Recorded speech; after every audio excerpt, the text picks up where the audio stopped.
नमस्कार दोस्तों, स्वागत है आप सबका मेरे चैनल पे। तो सोचा भाई वीडियो बनाऊं यार आप सबके लिए। बैठा हुआ था सी पे, आप देख सकते हो पीछे। ये मेरे पीछे रेस्टोरेंट है जो कि गर्मियों में ही खुलता है। जो आपको पता होगा, जैसे चेंज करने के लिए कुछ कपड़े वगैरह। तो यहाँ पे सब आते हैं भाई, वीकेंड पे आते हैं। बहुत ज़्यादा रश होता है वीकेंड पे।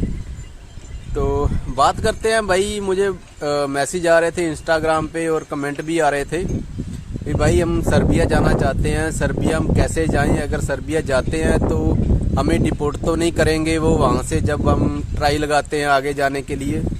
तो भाई इसके बारे में मैं आज आपको फुल इंफॉर्मेशन देने वाला हूँ। जैसे कि किसी भाई ने मुझे कमेंट किया, भाई आप पंजाबी में वीडियो बनाया करो। भाई मैं पंजाबी में वीडियो तो असल में बना तो पंजाबी में ही वीडियो बनाता हूँ मैं ज़्यादातर। पता क्या है, अपने जो लोग हैं जैसे पाकिस्तानी भाई हैं, अफगानी भाई हैं, अपने इंडिया में, चलो पंजाब में तो पंजाबी चलती है, ठीक है। पंजाब ਦੇ ਵਿੱਚ ਤਾਂ ਵੀਰੇ ਪੰਜਾਬੀ ਚੱਲਦੀ ਹੈ, ਉਹ ਤਾਂ ਸਮਝ ਜਾਣਗੇ ਪੰਜਾਬੀ। लेकिन ਜਿਹੜੇ ਬੰਦੇ ਆਪਣੇ ਬਾਹਰਲੀ ਸਟੇਟ ਦੇ ਨੇ, ਕੋਈ यूपी, बिहार, नेपाल, बांग्लादेश, ठीक है, ਉਹ ਉੱਥੇ थोड़ी बहुत हिंदी समझते ਨੇ ਉਹ। इस करके इसीलिए भाई मैं थोड़ा सा हिंदी में वीडियो बनाता हूँ। अब मिक्स हो गई है भाई दोनों, कोई बात नहीं। तो आज मैं वीडियो बनाने वाला हूँ, जो लोग भाई सर्बिया से पूछ रहे हैं ना, भाई हमें डिपोर्ट तो नहीं करते हैं वापस, ठीक है। तो थोड़ी वीडियो लंबी हो जाएगी। तो मैं भी अभी काम पे ही था भाई, ये देखो काम वाले कपड़े पहने हुए हैं। तो काम पे था, सोचा अभी बारिश होके हटी है तो अभी फिर मौसम अच्छा हो गया, तो सोचा चलो यार वीडियो बना देता हूँ। लास्ट टाइम तो काफ़ी हो गया था, 1 महीना से ऊपर हो गया था, तो वीडियो नहीं बना पाया। तो भाई ऐसा है सिस्टम, जब आप सर्बिया जाते हो, वर्क परमिट पे जाते हो, जहाँ एंट्री ले लेते हो, आप खुद लेते हो या किसी के थ्रू लेते हो, तो अगर आप सर्बिया में एंटर हो जाते हो तो आज आपको मैं रियल स्टोरी बताने वाला हूँ। जो कि लड़का अपना सिंह था भाई, होशियारपुर का, वो आया था सर्बिया, एंट्री ले ली थी उसने। और उसके बात हुई मेरी, कम से कम आधा घंटा बात हुई मेरी कल उसके साथ इंस्टाग्राम पे। तो बोलता भाई मैं आपका फॉलोवर हूँ, आपकी वीडियो देखता हूँ। तो मैं भी अभी सर्बिया से ऑस्ट्रिया पहुंचा हूँ। तो भाई मैं अपनी हिस्ट्री बताना चाहता हूँ, लेकिन मैंने सोचा, मैंने उसको बोला, मैंने बोला भाई आप ऐसे करो, मुझे वीडियो दे दो तो वीडियो शेयर कर देता हूँ। बोलता नहीं भाई मैं सरदार लड़का हूँ, पगड़ी पहनता हूँ, तो मैं अपनी वो नहीं करना चाहता, जैसे कि फेस टू फेस नहीं आना चाहता। तो ये मेरे पीछे गोरे घूम रहे हैं भाई, कुत्तों को लेके, वो छोटा सा बच्चा है, ये लेके आए थे। तो बात कर रहा था भाई, वो अपनी स्टोरी बताने लगा। बोलता हूँ फेस टू फेस तो नहीं बताऊंगा भाई, मैं आपको बता देता हूँ, आप पूरी लड़कों को जो भी आना चाहते हैं उनको पता चल जाएगा। तो बात ऐसे है भाई, वो लड़का आया था सर्बिया, सर्बिया से उसने ट्राई लगाई, उसके साथ थी एक फैमिली के साथ 2 बच्चे थे छोटे छोटे और 7-8 लड़के थे। तो वो रोमानिया से, जैसे बोलता भाई मेरे साथ जो लड़के थे वो 7-8 ट्राई में भी पकड़े जाते थे रोमानिया बॉर्डर पे। तो रोमानिया से उनको फिर वापस भेज देते थे सर्बिया में, जब बॉर्डर पे पकड़े जाते हैं, ठीक है। उसके बाद वो लोग भाई कैसे ना उसकी किस्मत अच्छी थी भाई, वो पहली ट्राई में ही रोमानिया में एंटर हो गया। जब आप रोमानिया में एंटर हो जाते हो तो बॉर्डर से आगे निकल जाते हो, ठीक है। तो वहां से बोलता भाई हमें, जैसे हम रोमानिया बॉर्डर पे बैठे तो वहां से हमें गाड़ियां लेने आती हैं, और गाड़ियां ऐसी इतनी स्पीड में आती हैं कि हमें सिर्फ ये नहीं पता होता हमें घुसना कहाँ पे, कोई जगह मिलेगी कि नहीं मिलेगी, सिर्फ बैठना है और गाड़ियां वो भगाते हैं। 7-8 लड़के एक गाड़ी में घुस के बैठ जाओ और भागो यहाँ से गाड़ी चला के। उनका ये काम होता है भाई गाड़ियों वालों का, जो आपको आगे छोड़ते हैं, रोमानिया में एंटर करवाते हैं। तो बोलता भाई हम लोग ऐसे एंटर हुए, तो एक बार पहुंच गए। हमारे साथ, मेरे साथ 6-7 लड़के थे जो इंडियन थे। उसके बाद हमारा ग्रुप बढ़ा, एजेंटों का जैसे ग्रुप होता है, वो बोलते हैं भाई वहाँ अपने अपने ठिकानों पर पहुंच जाओ। कोई हॉस्टल में चला जाता है, कोई कहाँ पे चला जाता है। बोलता भाई हमें हॉस्टल में ले गए और 20 यूरो पर नाइट के हॉस्टल के थे, हमने पे किए। 1 हफ्ता मैं रुका, 1 हफ्ते के बाद हमें बोला भाई आपकी ट्राई है आगे की, ठीक है। तो भाई हमें गाड़ी में लेके एक नदी में बिठाया। बोलता है हमें नदी में, दोपहर को हम चले गए टैक्सी करके, 5 लड़के वहाँ पे जो लोकेशन दी उन्होंने। उसके बाद हम वहाँ से हमें रात को गाड़ी लेने आई 10-11 बजे हमें वहाँ पे बैठे हुए थे लड़के, कौन से बंगाली भी थे भाई, और पाकिस्तानी भी बोल रहा था, पाकिस्तानी 7-8 लड़के थे और हम इंडियन 20-6-7 थे। तो सारे लड़के वहां पे इकट्ठे होके रात को छोटी गाड़ी आई, गाड़ी में लोड किया और हमें ले गए भाई वहां पर जहाँ पे एक कबाड़ खाना होता है, जैसे आपको बोल दो एक फैक्ट्री होती है इंडिया में, वो लोहे के टीन डाले होते हैं ना, तो ऐसे था। तो बोलता भाई हमें वहां पे जाके छोड़ दिया। ऑलरेडी वहां पे बहुत लड़के बैठे हुए थे, जो बंगाली, पाकिस्तानी, अपने इंडियन, तो ये लड़के बहुत थे वहां पे। बंगाली बहुत आते हैं भाई, आपको पता चल जाएगा जब आप सर्बिया आओगे तो बंगाली बहुत होते हैं, मुझे भी मिले थे बंगाली। तो वहां पे गेम चलती है, निकलते हैं लोग भाई दुबई से, कहीं से, हर कंट्री से वहां पे आते हैं। तो भाई बोलता है हम वहां पे टोटल लड़के हो गए 66 लड़के हो गए थे वहां पे। उसके बाद उन्होंने बोला भाई आज रात को गेम चलनी है। तो गेम कौन सी थी भाई, वो लड़के ने बताया मुझे, जैसे उसने बताया उसको ऐसे ही बता रहा हूँ। एक डिब्बा होता है, डिब्बे में 4 लोग बंद कर देते हैं और एक गाड़ी में 6 डिब्बे होते हैं, एक डिब्बे में 4 लोग होते हैं। तो ऐसे बताया उसने, बोलता भाई ऐसे डाल के हमें, तो रोमानिया से तिम्मीशोरा शहर पड़ता है जहाँ पे मैं गया हुआ था, आपने मेरी लास्ट वीडियो देखी थी, वहाँ पे तिम्मीशोरे में मैंने घुमा हुआ। तो बहुत लड़के बैठे होते हैं पार्कों में वहाँ पे, तो मैंने पार्क में वीडियो भी बनाई थी, आपने शायद देखी होगी वो। तो बोलता भाई तिम्मीशोरे में से चलती है, तो बोलते आज रात को हमें आपको लेके जाना है। तो पता नहीं क्या प्रॉब्लम पड़ी भाई, तो हमें वहाँ पे 3 दिन बिठा के रखा, आज जाना है, कल जाना है, परसों जाना है। तो हमें एक बार डालने भी लगे थे गाड़ी में, डिब्बे में बंद करने भी लगे थे, और नीचे उसके शेड होते हैं, आप वहाँ से सांस ले सकते हो, और कपड़े उतार देते हैं, आप कच्छा पहन के बैठ जाओ। जब अपने छोटा सा एक ज्यादा बैग नहीं लेके जाने देते, सिर्फ 1-2 कपड़े होते हैं जो आप पहनने हैं वो लेके जाने देते हैं, क्योंकि डिब्बे में जगह उतनी होती है 4 आदमियों की। बोलते भाई 2 गाड़ियां थी, और वो बोलते हैं भाई एक गाड़ी हमारी आगे चलती है, वो देखते हैं आगे कुछ है तो नहीं, तो क्लियर करते हैं, अगर कोई प्रॉब्लम होती है तो साइड में लगा लेते हैं। तो भाई उसने बोला भाई हमें क्या हुआ, आज जाना है, कल जाना है। 3 दिन निकल गए, और 3 दिन में हमें एक ब्रेड छोड़ जाते थे, और वो बोलते हैं चिकन होता है, रेडीमेड होता है भाई, क्या बोलते हैं, सोसिस बोलते हैं उसको यहाँ पे। तो हमें सोसिस दे गए, चिकन दे गए, पानी दे गए, खारा पानी पीते रहो, बैठे रहो वहीं पे। अंदर बोतलों में, बोलता हमने पेशाब किया भाई, बोतलें भर देते थे, क्यों बाहर तो जा नहीं सकते थे। पेशाब कर करके भाई बोतलों का ढेर लगा हुआ था वहाँ पे।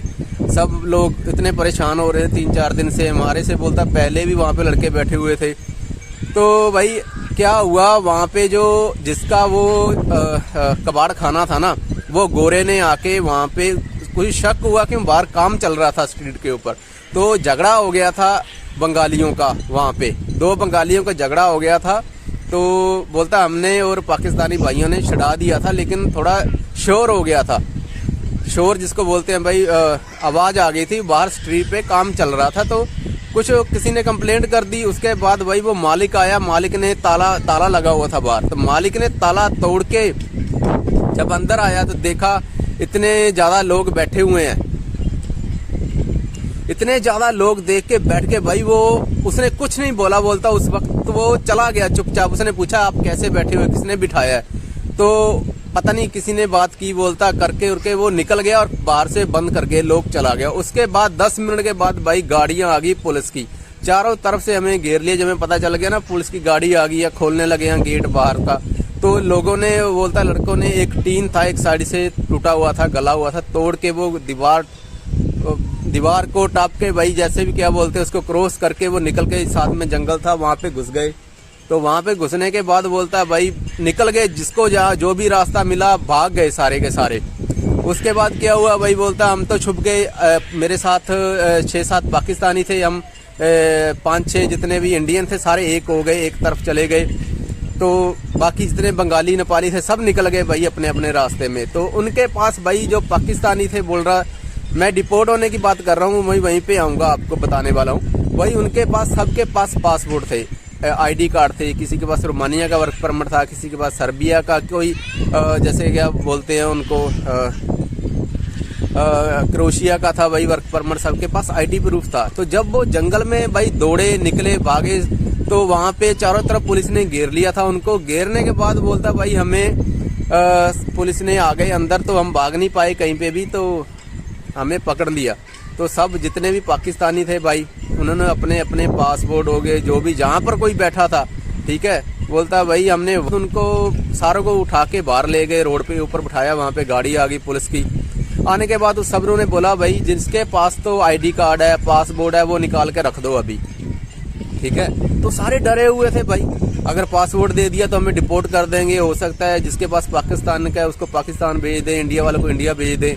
तो बोलता भाई डरने वाले थे, हम डर रहे थे पासपोर्ट दें ना दें। तो 1 घंटा बिठा के रखा, हमारी हालत पूरी तरह तलाशी ली, कपड़ों की, बैग की तलाशी लेने के बाद बोलते अगर आपके पास आईडी है तो आप दिखा दो, आपको जाने देंगे। उन लोगों ने ऐसे बोला। तो भाई फिर लोगों ने, 2 पाकिस्तानी तो अपना इंडियन लड़का था, उसके पास भी पासपोर्ट था, तो वो बोलता मेरा पासपोर्ट मैं जहाँ पे बैठा आप लेके आए हो, तो वहीं पे हमने दबा रखे हैं, अगर आप चलोगे साथ में तो मैं लेके आता हूँ। तो भाई हमने बोलता है पासपोर्ट लेके आए, वापस दिखाए उनको। जो लोगों के पास पासपोर्ट था, आईडी था, तो उनको तो वहीं पे ही छोड़ दिया, ठीक है। बोलते आप जा सकते हो, जाओ यहाँ से। क्यों भाई, आपको ये चीज मैं बता देता हूँ कंफर्म, ये रोमानिया है, सर्बिया है, ठीक है, ये एयरपोर्ट से हो सकता है आपको डिपोर्ट कर दें, ठीक है, लेकिन जब एंटर हो जाते हो तो आपको ये डिपोर्ट नहीं करते। क्यों भाई, ये गरीब कंट्री है, इनके पास इतना पैसा नहीं है जो आपको डिपोर्ट कर देंगे। रोमानिया से, सर्बिया से ये डिपोर्ट करने वाले लोग नहीं है अगर आप एंटर हो जाते हो तो, ठीक है। आपको वार्निंग और कंट्री कोड दे के छोड़ सकते हैं, ठीक है, आप जाओ टिकट लेके खुद जाओ ऐसा बोलेंगे, लेकिन ये खुद अपनी तरफ से टिकट नहीं लगा के आपको भेजते हैं। तो बोलता भाई हम सबको छोड़ दिया जिनको आईडी वाला था, तो मैं अकेला था, जितने पाकिस्तानी थे वो एक साइड में चले गए, तो मैं अकेला जा रहा था। तो भाई फिर पुलिस वाला आया, बोलता है फिर पुलिस की गाड़ी आई और मुझे भाई, मैंने पगड़ी पहन रखी थी, बोलता भाई मुझे मारने लग गए, पीटने लग गए, तो बहुत ज़्यादा मुझे मारा, मुझे थप्पड़ मारे मेरे पेट में, क्या बोलता है मेरे पेट में भी मारा। तो मेरा रोने वाला, मैं रोने लगा वहाँ पे। मैं क्या करता हूँ, उनको बोला मैं भाई मैं मुस्लिम नहीं हूँ, मैं इंडियन हूँ, तो ये मैं सिंह हूँ, तो ये मेरा पासपोर्ट है और मुझे पहले भी पुलिस वालों ने पकड़ा था अभी, तो अभी मुझे छोड़ दिया उन लोगों ने, तो मैं जा रहा हूँ ट्रेन लेके वापस जा रहा हूँ, अपने हॉस्टल में जा रहा हूँ। तो फिर भी भाई उन लोगों ने बोलता मुझे छोड़ा नहीं, तो मुझे पुलिस स्टेशन लेके गए, वही गाड़ी, तो वही पुलिस वाले बोलता वहाँ पे भी थे, तो उन्होंने बोला इसको तो हमने पकड़ा था, छोड़ दिया था, है ना। तो बोलता भाई फिर मेरे वहाँ पे उन्होंने फिंगर वगैरह लिए। तो एक चीज़ और बता देता हूँ भाई आपको मैं, उसने लड़के ने बोला भाई आपके अगर फिंगर वगैरह ले लेते हैं, अजील कर लेते हैं, तो डरने की ज़रूरत नहीं है। अगर आप कल को ये होगा ना, तो आपको वही हमारे फिंगर ले लिए, हमारा ये कुछ हो गया, तो कल को अगर हम कहीं रास्ते में पकड़े जाते हैं, तो हमें फिर यूरोप में पकड़े जाते हैं, तो हमें फिर रोमानिया भेज देंगे, ऐसा कुछ नहीं है। रोमानिया के फिंगर रोमानिया में रहेंगे, और ये देखिए घूम रहे हैं पीछे, रोमानिया के फिंगर भाई रोमानिया में रहेंगे, हंगरी के हंगरी में रहेंगे। अगर आप एंटर हो जाते हैं ऑस्ट्रिया में, तो आपको वापस नहीं भेजते हैं, लेकिन अपनी भाई आईडी मत होनी चाहिए। आप ऑस्ट्रिया आपको डिपोर्ट कर सकता है, जर्मन डिपोर्ट कर सकता है, उनके पास पैसा है भाई, ठीक है। तो आपको ये चीज़ मैं बता देता हूँ, लेकिन आप रोमानिया तक तो आईडी अपनी लेके जा सकते हो। बेटर यही है, अगर आप सर्बिया में पहुँच जाते हो तो आप सर्बिया से ही अपनी आईडी को कहीं पे सही ठिकाने पे आप लगा के फिर आगे की ट्राई करो भाई, जेब में मत लेके घूमो। बाकी आपको कहावत तो आपने सुनी होगी, बोलते हैं ना ऊँट पे बैठा हो तो जब वक्त बुरा होता है, तो ऊँट पे बैठा हो तो आदमी को कुत्ता काट जाता है, ऊँट पे बैठे हुए जब वक्त बुरा चल रहा हो। तो बेटर यही है भाई, आप अपनी जो भी आपके डॉक्यूमेंट है फ़ोन में जो आपके पास या कुछ भी, तो वो भाई अगर आपको जाना ही है, आगे निकलना ही है, तो ये चीज़ जेब में से आप निकाल के फेंक के चलो। सिर्फ आपका फ़ोन में आपका नंबर होना चाहिए, किसी का पासपोर्ट की कॉपी नहीं होनी चाहिए, किसी दूसरे के भी नहीं होनी चाहिए, अपने फ़ोन में भी नहीं होनी चाहिए, अब खुद की भी नहीं होनी चाहिए। तो बेटर तो यही है, ठीक है। ये भाई रियल स्टोरी थी, जो लड़के ने मुझे खुद इंस्टाग्राम पे कॉल, आप बोल रहे हो भाई मुझे नंबर सेंड कर दो, व्हाट्सअप नंबर सेंड कर दो। भाई मैं काम करने वाला लड़का हूँ, ठीक है, मैं कोई एजेंट हूँ नहीं। मैं आपको जो मुझे स्टोरी सही बताता है, जितने भी मेरे फ्रेंड भी है, रोमानिया में भी हैं, सर्बिया में भी हैं, तो मैं घूम के भी आया हूँ, तो मैं इसीलिए मैं आपको राइट वे बताता हूँ। सबसे अच्छी बात तो ये है भाई, मैं आपको बोलता हूँ भैया वीज़ा लेके जाओ, तो आपको कहीं पे भी कोई प्रॉब्लम नहीं आएगी। अगर नहीं वीज़ा मिलता है वो तो बात अलग है, आपको जाना ही है, पहुँचना ही है, तो आप जाओ, लेकिन केयरफुल होके। तो जो नेक्स्ट वीडियो बनाऊंगा ना भाई मैं आपके लिए, जो इंडिया में है हम वीज़ा कैसे अप्लाई करें, वीज़ा शेंगन वीज़ा कैसे लें, तो मैं उसके आपको डॉक्यूमेंट उसके मैं आपको बताऊंगा भाई कैसे आपको वीज़ा लेना है और कैसे अपनी फ़ाइल तैयार करनी है आप खुद को, ठीक है। किसी को 14-15 लाख रुपया देने की बिल्कुल ज़रूरत नहीं है। आप खुद वीज़ा सिर्फ आपको 6 मंथ, अगर आप 6 महीने अपनी भाई बैंक स्टेटमेंट और आपके डॉक्यूमेंट और आपकी ITR आपकी अगर जो भी मैं बताऊंगा वो आपके पास होगा तो आप खुद वीज़ा ले सकते हो। सिर्फ वीज़ा फीस भर के आप वीज़ा ले सकते हो शेंगन। आपको कहीं जाने की ज़रूरत नहीं है, किसी को पैसा देने की फालतू ज़रूरत नहीं है। वीडियो लंबी हो गई है भाई, तो मेरा ब्रेक टाइम भी ख़त्म हो रहा है, तो मिलेंगे नेक्स्ट वीडियो में, ठीक है। तो सबको सत श्री अकाल भाई, ध्यान रखना अपना, ठीक है, मिलते हैं जल्दी।